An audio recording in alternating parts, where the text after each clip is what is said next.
long time ago, in a galaxy far, far away.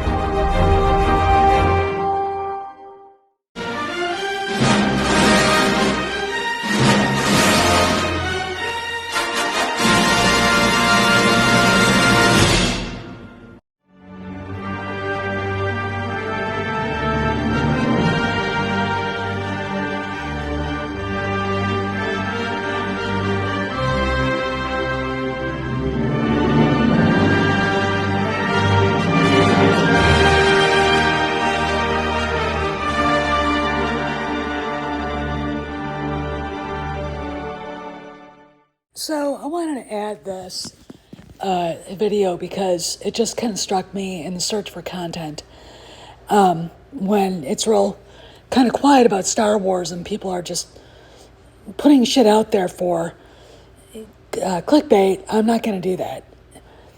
There's a thing going on in Hollywood. They're having to struggle. And in fact, some people have said Hollywood is in a death spiral. Why? Okay, let's go back in history. Every industry has its ups and downs. Why is it happening in Hollywood? Is it ticket prices? Not necessarily. If it's good, people will go to it. Look at Lilo and Stitch, okay? If it's good, people will go to it. Look at Formula One. Look at Barbie, okay? If it's good, Oppenheimer, people will go to it. The problem is deeper. First off, you guys all know who Cameron Pasha is. Cameron is a great writer. His script about Marilyn Monroe is fantastic. And it's a take no one's ever thought of. The problem is guys like him who are talented don't get as much of an opportunity because A, he's Pakistani. B, the studios, and, I'm going to tell you, Disney's not a film studio in the way we all think that it is. It is similar to Gulf and Western owning Paramount and doing its best not to make The Godfather, okay? The studios don't foster talent. They don't hire people who are good at their jobs. They don't hire great writers. There aren't any Waldo Salts out there. There aren't any young Larry Kasdans out there. Think about it. There aren't any Mario Puzos out there, Francis Ford Coppola's. All right. We have people like Tony Gilroy, J.J. Abrams, Ryan Johnson, Howard Kurtzman or Alex Kurtzman, who can't write a coherent sentence. Leslie Headland can't write a coherent sentence unless it's about her. That's the talent that gets put out there. Meanwhile, people who actually care about the franchises that they're writing for or are producing original work that the fans want are getting ignored or told there's no market for it. Well, how do you know there's no market for it if you're not going to make it? The problem is people like Kathleen Kennedy, to a lesser extent, Bob Iger, because I don't think he is as connected to the day-to-day writing that has to go into making a movie. And you've got great writers, great showrunners, Taylor Sheriden, the guys that write Shrinking, Jason Segel, and others, right? But then you've got this cadre of people, and it got worse since the writer's strike, because then they can limit who sits in the writer's room, and they leave a lot of young and talented fighters out on the street because they want their own. They want their clique in there. They're older, set in their ways, untalented clique, or the people that parrot the line, whatever the narrative is. That's what Kathleen Kennedy did with Star Wars and, I'm going to say it, Indiana Jones and Willow.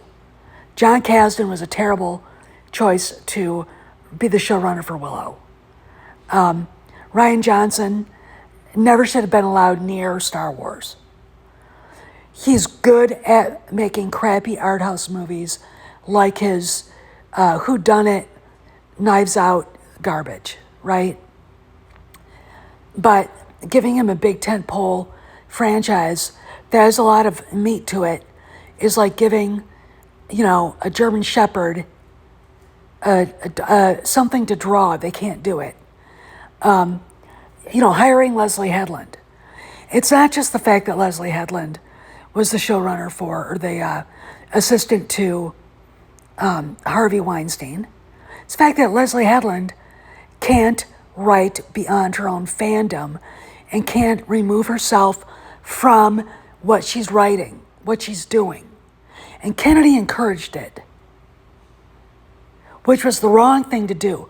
Leslie, you're not writing Star Wars for yourself, you're writing Star Wars for the audience. And you did a shitty job. And no more Star Wars for you. Okay, crazy? But these are the people that get the jobs.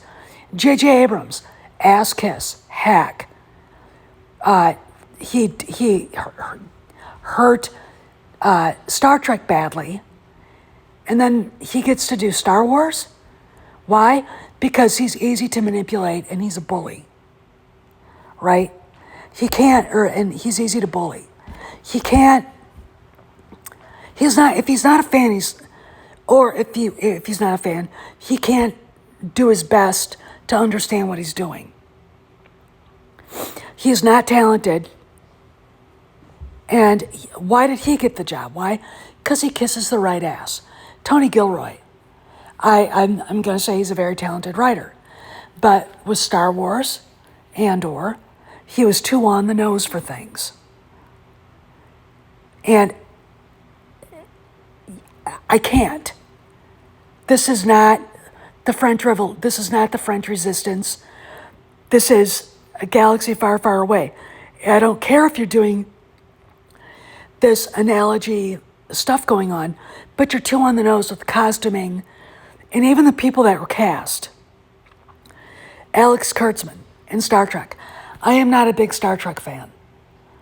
And everybody knows it. I like the OG. It's what I grew up with in reruns on TV and then going to the movies. And I enjoyed those. I enjoy William Shatner. I did not enjoy, from what I saw, it was very little, Alex Kurtzman. And one of the things that people said who are huge fans is that he ruined Star Trek. Again, why? His politics. Rian Johnson's politics. Leslie Headland's politics. J.J. Abrams' inability to get out of his own goddamn way and be a fan and do the right thing. Tony Gilroy's politics and his taking too seriously of himself. Where are the people like this, the young guns? Where's the Martin Scorsese's? Where are the Steven Spielbergs? Where are the Francis Ford Coppolas? Where are the George Lucases? Coppola made the movie Megalopolis and got trashed for it. Now, I haven't seen it, but considering who's being the critic, you wonder if it was that bad, or if they're just not understanding what they're saying because they have eaten way too much cotton candy for the brain with the untalented hacks at Marvel and Star Wars. And I'm not talking about Jon Favreau or Dave Filoni. I'm talking about the Kathleen Kennedy crap that she was part of. Why is Hollywood suffering so much? And it's because of the invasion of this leftist cultural Marxism or socialist fascism, whatever you want to call it. The inability to allow themselves to let young writers come in and make a difference, or any great writers who aren't part of their so-called club. They're, dare I say, the vacuum they live in has hurt the industry to the point where it's now hurting very badly, right? Movies can't be made. They're too afraid to do anything but a sequel, which, if it's a good franchise like Star Wars and it's what people want, fine. They're too afraid to go and be original. Cameron's Marilyn Monroe movie. The horror movie he wrote a script for that's about the Iraq War, which I thought was wonderful. Instead, we get whatever. And these people don't give people like him or any other people like him a chance or an opportunity because they're afraid. And it's also personal vendettas. And I know a lot about some of that stuff. But let's continue. Argle, gargle, google, goo. What? Now you know how it feels. What are you talking about? In keeping with the trusty adage, starve a cold, disgust a fever. Didn't understand what the word graffiti meant. They didn't. The studio executives generally are not the most sophisticated people in the world. And you will find that if you go to Hollywood. I hope you don't, because you don't want to be oppressed by people who are not as smart as you are. And I'm dumb.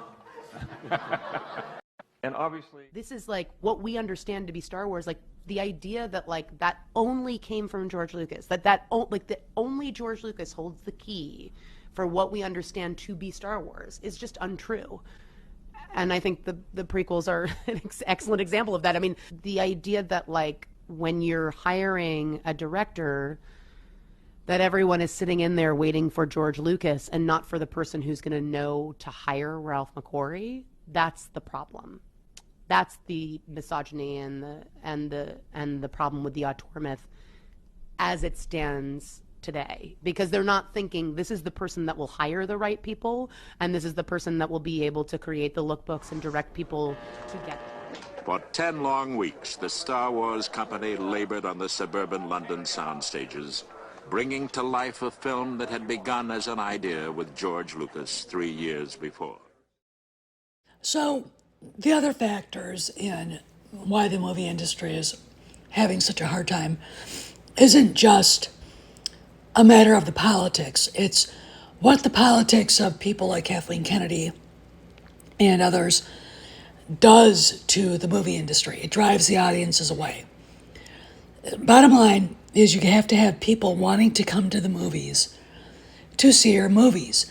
And it's a combination of bad writing. I mean, example, John Kasdan, who's a woke weirdo, writing solo and casting awful Aaron Yuck as Han Solo.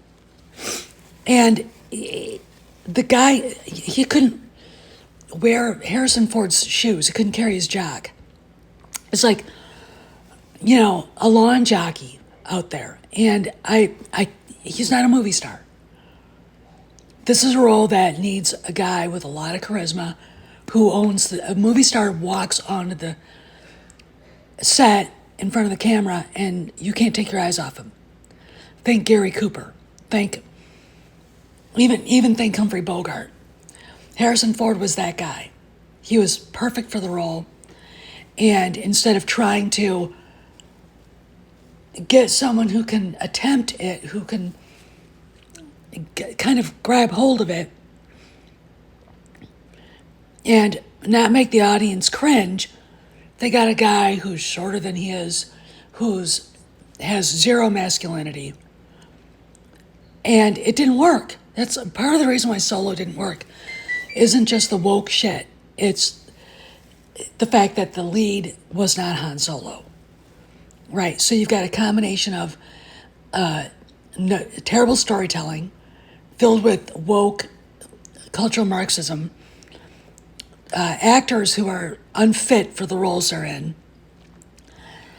and lack of vision. I mean, George Lucas, he followed Francis Ford Coppola around like a little duck back in the late 60s. And, you know, Coppola saw something in him, right? And that's what you need. Coppola was already the big man on campus for all those guys. And it happened for him because he understood how to tell a story. It helps that he came from anthropology and he understood what the deeper meaning of stories are. The fact that he was an artist first, and, you know, whatever politics he is, he's a Democrat, I know, but that didn't matter. The reason why Star Wars worked and the reason why Indiana Jones worked and Willow is because they were good stories. And Val Kilmer as Mad Mardigan, Harrison Ford, you can't get better casting than that, right? And the combination of the vision, the actors, the stories, the scripts, just made for better, brought people to the movies. I mean, when people heard, you know, there's a new Harrison Ford movie coming out, everybody went to it. Everybody went to it. You know, I dragged my sister out to see Witness when it was a rated R movie. And I wanted to see it, so we went and saw it. What we've got now are people trying to undermine what they did. And this is why Hollywood is failing. And I'll add the combination of studio executives, me looking at Bob Iger and others, who are afraid to give original ideas a chance. And they're afraid to give the franchises a chance to be what they are, the franchise. This is why Hollywood's in the way, in the place it is in. Is it in a death spiral? Well, back before The Godfather came out, you could say it was. I mean, I'm going to say this. Rosemary's Baby, Love Story really weren't going to shake the socks off of people. They did very well at the box office, but you needed a Godfather. You needed Rocky. You needed Star Wars. You needed Close Encounters. You needed movies like that and Mean Streets and others to get people to come back. And people were going to the movies, just not as much as they were, right? And this is a generation that grew up, lots of them still, you know, remembered going to the movies in the 30s, the golden age, when that's what everybody did. That's where you got entertained and the news, right? Because they had newsreels. That's how different movies were then from when they began, right? You go see Jaws. I watched Jaws last night. Very tight script, very, very quick movie. Very, very good. Very, very good. The acting's superb. No, there wasn't a movie star in it. It was the story. And it was the script, right? I mean, Richard Dreyfuss, in my opinion, is one of the best actors that ever lived. And he was amazing. Robert Shaw, God bless his soul, was great. And Roy Scheider, great. Everybody was great. That's what makes a good movie, right? It brought butts into seats because people wanted to be scared of a shark, right? You know, it's kind of like Raiders of the Lost Ark. This is great. This is from the guy that, you know, created Star Wars and the guy that created Close Encounters. Let's go watch it, right? And of course, Harrison Ford goes from being Han Solo to Indiana Jones to the biggest box office draw of the 80s. Okay, that's what brings butts in seats. And that is what is lacking in Hollywood right now. Movie stars, though, you know, Tom Cruise is a movie star. Brad Pitt could be considered a movie star. Keanu Reeves, that's it. That is it. All the great actors from back then, Sylvester Stallone, Harrison Ford, they're doing streaming shows, Shrinking, 1923, Tulsa King, because that's where the good writers are. That's where Taylor Sheriden is. That's where Jason Segel is. Okay? And despite the diversity of shrinking, I'm not getting Orange Man bad out of it, and you're a homophobe if you're a straight hetero person from that. It's just a hilarious story. A little bit self-indulgent, but it's hilarious, right? Movies are unable to do that right now. And, this is why they're where they are. This is why Marvel's starting to fail. This is why I don't see Superman doing very well.